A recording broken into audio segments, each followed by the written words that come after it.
I took my time with my own preparations. The tuxedo I wore was new, but styled with traditional lines, and tailored to fit me perfectly. Alice had no part in the design or the purchase. Today, how I looked and dressed was all for Bella. I stood in front of my mirror and took a deep, stabilizing breath. I wasn't nervous.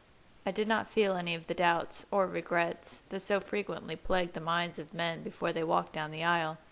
Instead, my body was buzzing with excitement. It would take all of my focus and self-control to act human today, to speak and move as a human does. All I wanted to do was rush to Bella, snatch her in my arms, and take her far away, where I could be with her and only her, saturating myself in her essence. Rosalie began playing softly as I tied my bow tie. I was proud of her. She rarely played the piano, but I knew this was because it was difficult for her pride to take being second best next to me. She didn't begrudge me my talent, but it did make playing less enjoyable for her. That she volunteered to play today, without being asked, was a priceless gift. As difficult as today was for her, she was making a valiant effort to make it as wonderful for Bella and me as her first wedding was for Emmett and her. I recognized Carlyle's step in the hallway several seconds before he rapped lightly on my door. "Come in," I called. He peered around the door, grinning at my formal ensemble, and then stepped in and shut the door behind him. I raised an eyebrow when I registered why he was here. He was holding out a shiny, black lacquered box. I already knew what was inside, and I was speechless. I took the box gingerly in my hands and lifted the lid to see a pair of solid gold cufflinks. I hadn't seen them since Carlyle and Esme were married. The oval face was stamped with the Cullen family crest, a lion passant, 3 shamrocks to pay tribute to his Irish roots, and a steel gauntlet, a sign of strength and bravery. "Edward, you are my firstborn son. I know you are not in the conventional way, but in every way that matters, you are. As different as I was after the change, there was still one thing about me that was purely human. I wanted a son to pass on my name, to teach, to love, to watch him grow. For more than 2 centuries, that instinctive need lay dormant within me, but then you joined me in this life, and you chose to call me father. My name, this crest, everything I have, and everything I know, these are your birthright." Touched beyond words, I nodded silently as Carlyle removed the generic mother-of-pearl cufflinks and replaced them with the heavier gold jewelry. Cullen was more than a name that I had adopted out of convenience. It was my history and my heritage. It meant I was part of a family that Bella would also be joining soon. Carlyle trapped me in a bone-crushing embrace. His pride and his pleasure on this, the day of my wedding, was more emotion than I could absorb. Carlyle stepped back, his hands on my shoulders, and his eyes locked on mine. "You're a good man, Edward. Have faith in yourself and Bella. God has blessed you with a supernatural love. Trust that the joy you will experience together will be greater than anything you have ever imagined." "Carlyle, thank you," I murmured, humbled by his profession of faith and love. And then Emmett burst through the door, his broad shoulders and muscular arms straining and stretching the seams of his tuxedo as he moved. "Eddie, looking good." His eyes scanned me from top to bottom and back up again before he met my sheepish gaze with a grin. "Real good. I can't wait to see Bella's reaction." I saw his mind flash to a whispered exchange with Jasper. "Emmett, you didn't." I glared blackly at my brother. "Edward, Emmett, what's going on?" Carlyle broke in quickly. "Emmett and Jasper are betting on whether Bella will trip while walking down the aisle." I was fuming. He thought this was funny.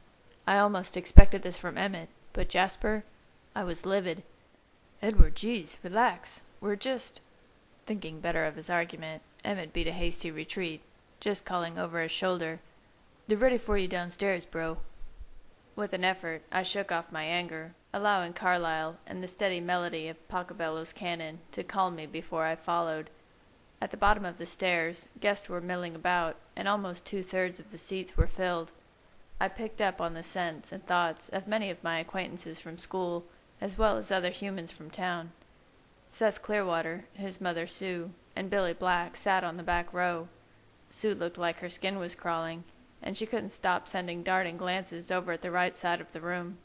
In a row of chairs about halfway down the aisle, the Denali coven, minus Irina, sat in graceful poses. The only thing that allowed them to blend in with humans was the human tendency to ignore the warning signs that their own eyes couldn't possibly miss.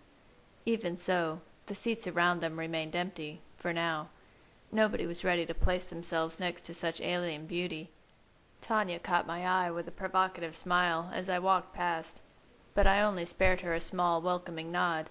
It was difficult not to hurt her feelings when she persisted in pursuing me, despite everything I had ever told her.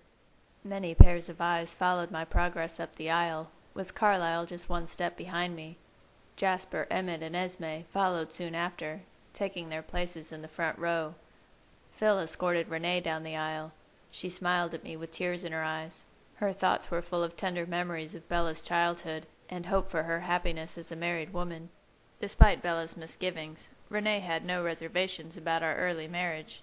Her view of our relationship was unique, accepting of our love and need for one another as an essential part of both of us. Having seen us together, she was incapable of seeing us apart. Somehow, the simplicity of her viewpoint was both profound and comforting. The few guests who were still standing followed our cue and took their seats. Mr. Weber leaned in to speak to me, his hand a hot brand on my shoulder, even through the layers of fabric. He wanted to confirm a few minor changes to the vows. Just as he stepped back into position, Rosalie executed a complex but flawless flourish. I caught her eye and mouthed the words, "Thank you." Her lips broke into a rare and beautiful smile. Standing beneath the arch, I thought of my earlier vision. My gaze swept over the heads of the gathering and locked onto the staircase, waiting for the first glimpse of my bride. Alice stepped lightly down the stairs, her feet landing precisely on the beat of the music. Even so, her body moved with such sinuous grace that she seemed to float rather than walk. Her short black hair was styled in curls around her face, softening her angular features and making her look even younger. She was dressed in a silver gown, like Rosalie, but in a different style. The fabric appeared to pour over her figure like a moonlit waterfall. I heard Jasper's instantaneous intake of breath, a fraction of a second before a pulse of love and adoration swept over me. My eyes darted in his direction, and he locked down his gift in alarm. "Smooth, Jas. Now everyone in the room is in love with Alice," I whispered out of the corner of my mouth. "If they are, it's only because she's that perfect," he replied smugly. "While I have your attention, congratulations," Alice's musical voice echoed in my mind. Then her eyes were only on Jasper, and the beatific smile that lit up her face dazzled everyone in the room. I shook my head minutely, in awe, once again, that I had found a love as great as Jasper's love for Alice. Greater even, impossible as that seemed. Then began Wagner's wedding march. The thoughts of everyone in the room took on a feeling of expectation for Bella's entrance. Rosalie ran through the fanfare that grew in volume and slowed slightly in anticipation of her appearance. Charlie's polished black shoe appeared moments before a delicate foot, clad in vintage satin heels, descended to rest next to his. A hushed whisper raced through the crowd as they rose to their feet in unison. Staring straight down the aisle, my view was unobstructed, as the vision of all visions was revealed to me. I drank in the sight of her, raising my eyes slowly from the hem of her satin gown, swirling around her ankles, to the delicate bouquet she clasped in her hand, and finally to her face, framed in tendrils of dark, luminous hair. Her hair was a masterpiece of brown silky coils that dipped in and out of an intricate braid to form a lustrous coronet. 2 sapphire-encrusted combs sparkled beneath her braids. A veil of antique lace flowed freely down her back and curled around her shoulders with each step. Her face glowed with the blush of a rose. Her skin was smooth as porcelain. Her eyes were downcast, framed by thick, dark lashes. Her lips drew my gaze, looking fuller and darker than before. I was mesmerized. Alice's ministrations had only intensified her beauty.